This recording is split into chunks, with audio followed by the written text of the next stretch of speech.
നിങ്ങൾ ഒരു കാര്യം മനസ്സിലാക്കണം, ഒരു പുതിയ കേരളമാണ് ഞങ്ങളുടെ ലക്ഷ്യം. അപ്പൊ പഴയ കേരളം എന്ത് ചെയ്യും? ആക്രിക്കടയിൽ കൊടുക്കൂ? ഞാൻ ഉദ്ദേശിച്ചത് കൊലപാതക രാഷ്ട്രീയമില്ലാത്ത ഒരു കേരളമാണ് എന്റെ ലക്ഷ്യം എന്നാണ്. അതിനുവേണ്ടി ആരെ കൊല്ലാനും ഞങ്ങൾക്ക് യാതൊരു പണിയും. എന്ന് വെച്ചാ 51 വെട്ടും മാഷാ അല്ലാ സ്റ്റിക്കറും. നല്ലൊരു നാളെയാണ് ഞാൻ സ്വപ്നം കാണുന്നത് എന്നാണ്. ആ സ്വപ്നം ഇന്ന് കണ്ടാൽ എന്താ കുഴപ്പം? ഈ മദ്യനയം കൊണ്ടുവരാന്ന് പറഞ്ഞിട്ട് എന്താ എന്റെ സാറേ? മദ്യം ഞങ്ങള് നയത്തിൽ കൊണ്ടുവന്നുകൊണ്ടിരിക്കുകയാണല്ലോ. അവസാനം നിങ്ങൾ ഇതൊരു മധ്യകേരളമാക്കരുത്. സിഗരറ്റും ബീഡിയും വെക്കണം മുറുക്കാൻ കടകൾക്ക് വരെ 100-200 മീറ്ററാ ദൂരപരിധി. ബാറുകൾക്ക് വെറും 50 മീറ്റർ മാത്രമാണ് ദൂരപരിധി. സഖാവ് ഒരു കാര്യം ചോദിച്ച സത്യം പറയൂ. 1.5 കൊല്ലായില്ലേ നിങ്ങൾ ഭരണം തുടങ്ങിയിട്ട്? എന്താ നിങ്ങൾ ഇവിടെ ചെയ്തത്? നമുക്കൊരുമിച്ച് മുന്നേറാം. സർക്കാരൊപ്പമുണ്ട്. ആർക്കൊപ്പം?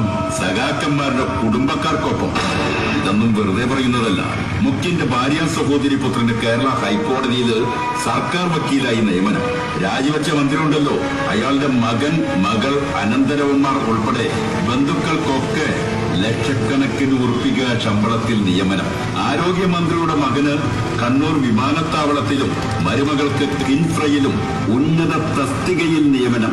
കശുവണ്ടി മന്ത്രിയുടെ ബന്ധുവിന് കശുവണ്ടി വികസന കോർപ്പറേഷൻ, മറ്റൊരു ബന്ധുവിന് മത്സ്യഫെഡ്, പാചകക്കാരന് കാപെക്സ്. ഇനിയും കേൾക്കണോ പുലിസഖാക്കന്മാരുടെ വീരകഥകൾ? എനിക്ക് ഒന്നേ പറയാനായിട്ടുള്ളൂ, പുലി പതുക്കുന്നത് പൊളിക്കാനല്ല, അത് കുതിക്കാനാണ്. ഭരണപക്ഷത്തായാലും പ്രതിപക്ഷത്തായാലും ആ പുലിയുടെ മടയിൽ പോയി പുലിയെ കൊല്ലണം. അതാണ് എനിക്കിഷ്ടം. പുലിമട ഞാൻ കാട്ടിത്തരാം. പുലിയെ കൊല്ലാൻ പറ്റുമോ? തോമസ് ചണ്ടിയെ ചങ്കൻ അറിയുമോ? തോമസ് ചണ്ടിയുടെ പുലിമട അറിയുമോ? ഒരു പുലിമുരുകനും അവിടെ കയറിപ്പറ്റാൻ കഴിയില്ല. കായലും കരയും ഏക്കറക്കണക്കിന് കയ്യേറിയ റിസോർട്ട് മുതലാളി തോമസ് ചണ്ടി മഹാനായ മന്ത്രിപുങ്കവൻ. 5 സെന്റ് ഭൂമിയിൽ ഒരായുഷ്കാലത്ത് വിയർപ്പ് കൊണ്ട് പണിത പാവപ്പെട്ടവന്റെ കൂരയുടെ അടുക്കള കളച്ചു മറിച്ച് അവിടെ ഗെയിൽ ബോംബ് കുഴിച്ചിടുമ്പോൾ അരുതെന്ന് പറയുന്നവൻ തീവ്രവാദി. സഖാവേ, അകത്ത് ചെലയും പുറത്ത് സ്റ്റാലിനുമായ സഖാവേ, ഒരു നന്ദിഗ്രാമം ഓർമ്മയിൽ ഉണ്ടായിരിക്കണം. ഗെയിലിന് വേണ്ടി നിങ്ങൾ കമ്മ്യൂണിസത്തിന്റെ ശവക്കുഴി തോണ്ടുകയാണ്. വിരട്ടല് വരവേശനമൊന്നും ഈ പാർട്ടിയോട് വേണ്ട. നിങ്ങൾ ജനങ്ങളെയാണ് വിരട്ടുന്നത്. നിങ്ങൾ ആരാണ്? കേരളത്തിന്റെ രാജാവോ? നിങ്ങൾ ആരെയാണ് ഭയപ്പെടുത്തുന്നത്? കടക്ക് പുറത്ത് എന്ന് പറഞ്ഞാൽ മീഡിയക്കാർ ചിലപ്പോൾ പുറത്തു പോയെന്നിരിക്കും.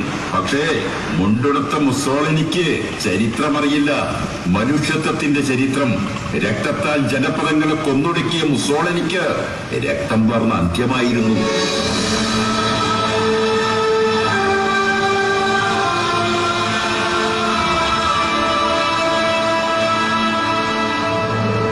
$3 ബില്യൺ ആസ്തിയുള്ള ഇരവിപ്പിള്ള എന്ന കോടീശ്വരന്റെ ബിസിനസ് ഗ്രൂപ്പിന്റെ വൈസ് പ്രസിഡന്റായി പാർട്ടി സെക്രട്ടറിയുടെ മകനെ തെരഞ്ഞെടുത്തത് അയാൾക്ക് അതിനുള്ള യോഗ്യത ഉണ്ടായിട്ടല്ല.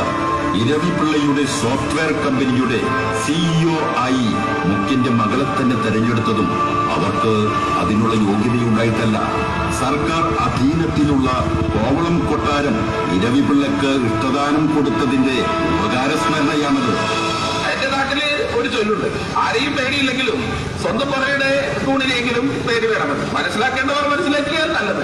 ബ്രണ്ണൻ കോളേജിൽ ഊരിപ്പിടിച്ച വാളുകൾക്കിടയിലൂടെയുള്ള നടത്തത്തിന് ഇപ്പൊ പഞ്ചത്ര പോര സഖാവേ. സംഘപരിവാരം അതിനേക്കാൾ മൂർച്ചയുള്ള മറ്റെന്തോ കാട്ടി ചങ്കനെ വരുതിയിലാക്കി വിധേയനാക്കി നിർത്തിയിരിക്കുകയാണ്. അല്ല സഖാവേ, നിങ്ങളുടെ പോലീസ് വകുപ്പാരെ കൈകാര്യം ചെയ്യുന്നത്? RSS മേധാവി മോഹൻ ഭഗവതിനെതിരെ കേസെടുക്കാൻ ഉത്തരവിട്ട പാലക്കാട് ജില്ലാ കലക്ടറെ 24 മണിക്കൂറിനകം സ്ഥലം മാറ്റിയത് എന്തിനായിരുന്നു? എന്നിട്ട് ഇങ്ങേരാണ് ഗൗരി ലങ്കേഷിന്റെ കൊലയിൽ പ്രതിഷേധിച്ച് ഡോൺ കിക്സോട്ടിനെ പോലെ ഫാഷിസത്തിനെതിരെ പടക്കിറങ്ങുന്നത്. ഗെയിൽ വിഷയത്തിൽ വലിയ പ്രക്ഷോഭം നടത്തുമെന്നാണ് പണ്ട് CPM പ്രഖ്യാപിച്ചത്. എന്നിട്ട് ഗെയിലിനെതിരെ സമരം ചെയ്തവരെയും പൊതുവൈപ്പിൻ IOC പ്ലാന്റിനെതിരെ സമരം ചെയ്തവരെയും ക്രൂരമായാണ് അടിച്ചമർത്തിയത്. കോർപ്പറേറ്റുകളിൽ നിന്ന് കോടികൾ കിട്ടിയതിന്റെ ഉപകാര സ്മരണയായിരുന്നോ സഖാവേ ഇതെല്ലാം? സഖാവെ ക്ഷമിക്കണം, ചില കാര്യങ്ങൾ പറയാതിരിക്കാൻ നിർവാഹമില്ല. BJP നേതാക്കൾ നടത്തിയ മെഡിക്കൽ കോളേജ് കോഴ, കള്ളനോട്ടടി, ഹവാല കേസുകളെ പോലീസ് ചുരുട്ടിക്കൂട്ടി ചവറ്റുകൊട്ടയിൽ എറിഞ്ഞത് എന്തുകൊണ്ടാണ്? കള്ളനോട്ടടി ഫോട്ടോസ്റ്റാറ്റാക്കി മാറ്റി. ഹവാല മെഡിക്കൽ കോളേജ് കോഴ കേസുകൾ തെളിവില്ലെന്ന് പറഞ്ഞ് പോലീസ് തള്ളിക്കളഞ്ഞു. പറവൂരിൽ ആശയ പ്രചരണത്തിന് വേണ്ടി ലഘുലേഖ വിതരണം ചെയ്തവരെ പോലീസിന് മുന്നിലിട്ട് RSSകാർ ക്രൂരമായി തല്ലിച്ചതച്ചു. എന്നാൽ വിഷകലയും മോഹൻദാസും ഗോപാലകൃഷ്ണനും വർഗീയ വിഷം ചീറ്റി ഉറഞ്ഞു തുള്ളുന്നു. എന്തുകൊണ്ടാണ് ഈ വിവേചനം? അതിന് താങ്കളോട് ഒരു കാര്യം ഞാൻ അങ്ങോട്ട് പറയാം. വിരട്ടലും വരവേശനമൊന്നും ഈ പാർട്ടിയോട് വേണ്ട. മിണ്ടിയൽ ഉടനെ വിരട്ടല. സത്യങ്ങൾ വിളിച്ചു പറയുമ്പോൾ സഹിക്കുന്നില്ല അല്ലേ സഖാവേ?